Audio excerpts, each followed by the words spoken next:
Hello students, this is Nazma ma'am and watching English. Tomorrow you watch, tomorrow you learn. In today's class, we are going to study a poem by Walt Whitman, and the title of the poem is The Voice of the Rain, Borokhunor Maat ba Borokhunor Songlap. Walt Whitman was an American poet. He was among the most influential poets in the American canon. So Whitman এজন আমেৰিকাৰ কবি হয়। কাব্য জগতত আমেৰিকাৰ অন্যান্য কবিবিলাকৰ দৰে হুইটমেনৰো নাম লেখত ল'বলগীয়া। Coming to the poem, and who are thou? There's a word thou. So thou is an informal form of you. তুমি বুজাবৰ কাৰণে thou wordটো ব্যৱহাৰ কৰা হৈছে। So the meaning of the sentence is who are you? Said to the soft falling shower. Here I is also used to refer the poet himself, and shower means brief fall of rain, বৰষুণৰ পানী। So কবিয়ে জিৰজিৰকৈ খৰি পৰা পানীখিনিক সুধিছে তুমি কোন? Which strands to tell gave me an answer as here translated. So কবিয়ে যেতিয়া সুধিলে তাৰপিছত এটা উত্তৰ লাভ কৰিলে, যোনটো উত্তৰ ক'বলৈ খুব আচৰিত বা আচহুৱা হয়, আৰু সেইকাৰণে সেই উত্তৰটো বা সেই কথাখিনি কবিয়ে অনুবাদ কৰি ইয়াতে আমাক জানিবলৈ দিছে। So the poet questions the rain. He asks who it is, and the poet gets an answer. The rain gives its introduction, and the poet translates it in his own language for the benefit of the reader. I am the poem of art, said the voice of the rain. So ইয়াতে যোনটো idea হৈছে এইটোৱে বৰষুণক বুজাইছে। So বৰষুণে ক'লে যে মই পৃথিৱীৰ কবিতা হয় বা পৃথিৱীৰ গান হয় বা পৃথিৱীৰ মালিতা হয়। So this poem of Walt Whitman presents a dialogue between the poet and the rain itself. So ইয়াতে কবিতাটোত কবি আৰু বৰষুণৰ মাজৰ কথোপকথন যোনখিনি হয় সেইটো দাঙি ধৰি দেখুওৱা হৈছে। So এতিয়া প্ৰশ্ন হয় বৰষুণে কথা ক'ব পাৰে জানো?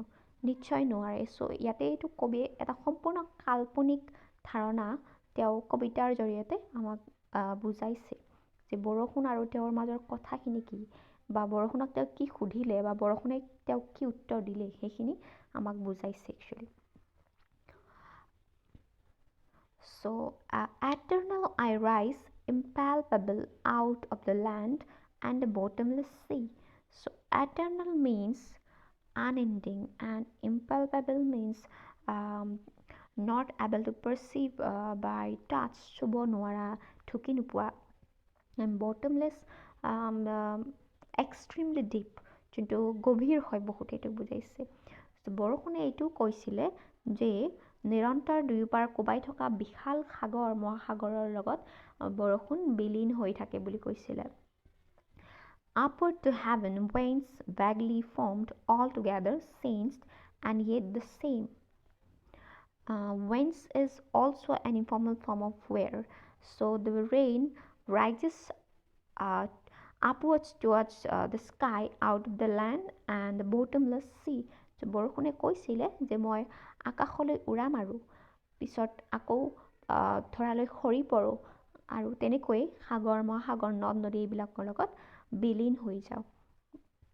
So ইয়াতে কোনটো বস্তু আমি দেখিলোঁ যে উৰা মৰা কাৰ্য মানে বৰষুণ যেতিয়া ভাপ হৈ যেতিয়া আকাশত উৰা মাৰে সেইটো কাৰ্যক বুজোৱা হৈছে।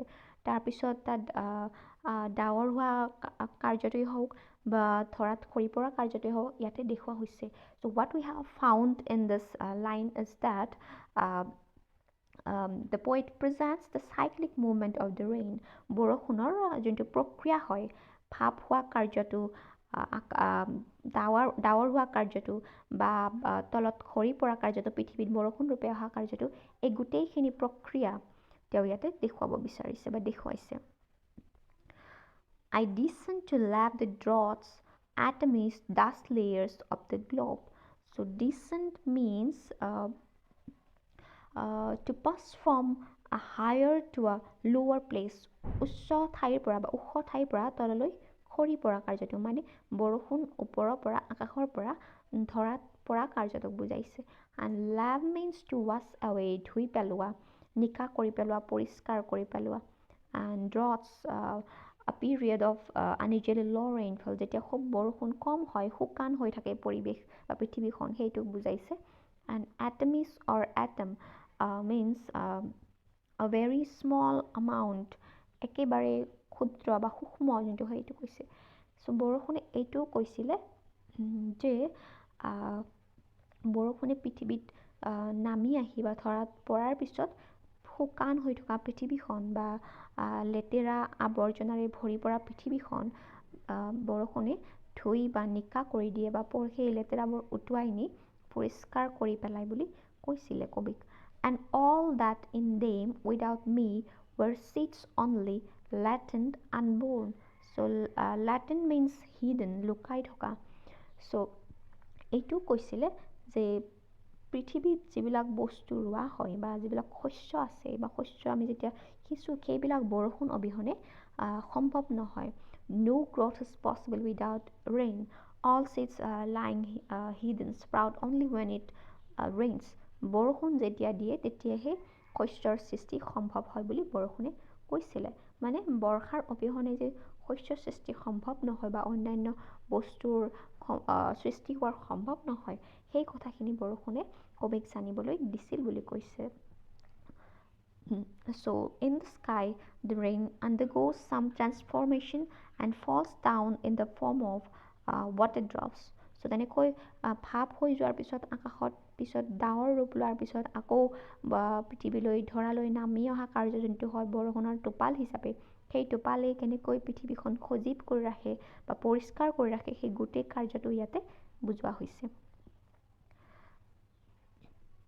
And forever by day and night I give back life to my own origin so এনেকৈ দিন বা ৰাতিয়ে হওক যিকোনো সময়তে যেতিয়া বৰষুণ দিয়ে বা বৰষুণে পৃথিৱীলৈ ঘূৰি আহে নিজৰ অৰিজিনলৈ অৰিজিন মিন্স দ্য আৰ্থ নিজৰ সৃষ্টিৰ ঠাইখিনি ঘূৰি আহে অহাৰ পিছত পৃথিৱীখনৰ যোনটো ৰূপ লয় বা যোনটো পৰিৱেশ দেখিবলৈ পোৱা যায় সেইখিনি ইয়াতে বুজোৱা হৈছে and make pure and beautify it beautify means to make beautiful সুন্দৰ কৰি ৰখা মনোমোহা কৰি ৰখা সজীৱ কৰি ৰখা so the rain gives a new lease of life to the earth washes out all its dust and impurities so বৰষুণে কেনেকৈ তেনেকৈ তাৰ কাৰ্যৰ দ্বাৰা গোটেই পৃথিৱীখন সুন্দৰ কৰি ৰাখে মনোমোহা কৰি ৰাখে সেই গোটেইখিনি দিশ ইয়াতে বুজোৱা হৈছে চ' আমি ইয়াতে মনত এইটোও কথা আনিব পাৰোঁ যে যেতিয়া ধাৰাসাৰ বৰষুণ হয় তেতিয়া নিশ্চয় বানপানীৰ সৃষ্টি হয় কিন্তু ইয়াতে কবিয়ে সেই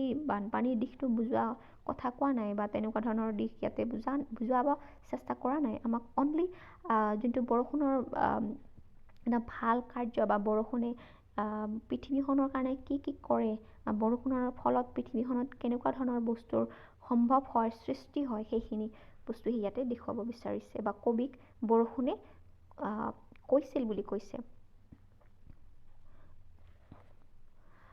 For song, you sing from its birthplace after fulfillment, wandering, racked or unracked, duly with love returns. So, birthplace means its origin. So, কেনেকৈ পিছত আকৌ বৰষুণ আকাৰত পৃথিৱীলৈ নামি আহে সেই দৃশ্যটো দেখুওৱা হৈছে এণ্ড গোটেই পৃথিৱীখনত ঘূৰি ফুৰাৰ পিছত পৃথিৱীখন কেনেকুৱা ৰূপ লয় সেইখিনি তেওঁ দেখা পোৱা কাৰ্যখিনি ইয়াতে বুজাইছে so this two lines of the poem are put within brackets because they do not form of the voice of the rain or the poet they only contain a general observation made by the poet about the course of the sun so ইয়াতে কবিয়ে যিখিনি দেখা পালে বৰষুণে কোৱা কথাখিনিৰ লগত তেওঁ বাস্তৱ জগতত সেই কথাখিনি যেতিয়া তেওঁ মিলাই চালে অনুভৱ কৰিলে তাৰ পিছত পোৱা যোনটো তেওঁৰ ধাৰণা হয় সেইখিনি বুজাবৰ কাৰণে ইয়াতে এনেকৈ দুটা লাইন ব্ৰেকেটৰ ভিতৰত ৰাখিছে so after completing her cycle the rain comes back to the place of its origin the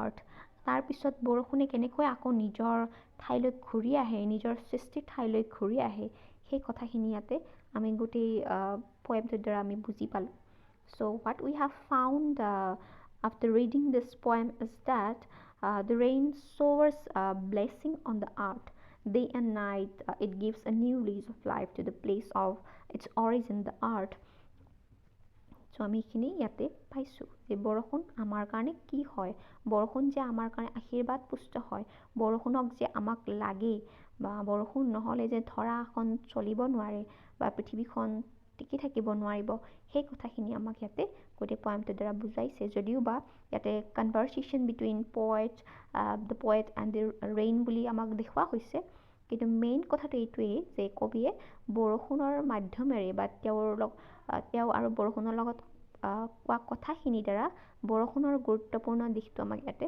বুজাইছে যে প্ৰকৃতিখন বৰষুণৰ কাৰণে কেনেকৈ চলি থাকিব পাৰিছে বৰষুণে প্ৰকৃতিত কেনেকুৱা ধৰণৰ দিশ সৃষ্টি কৰিছে এইখিনি বুজাইছে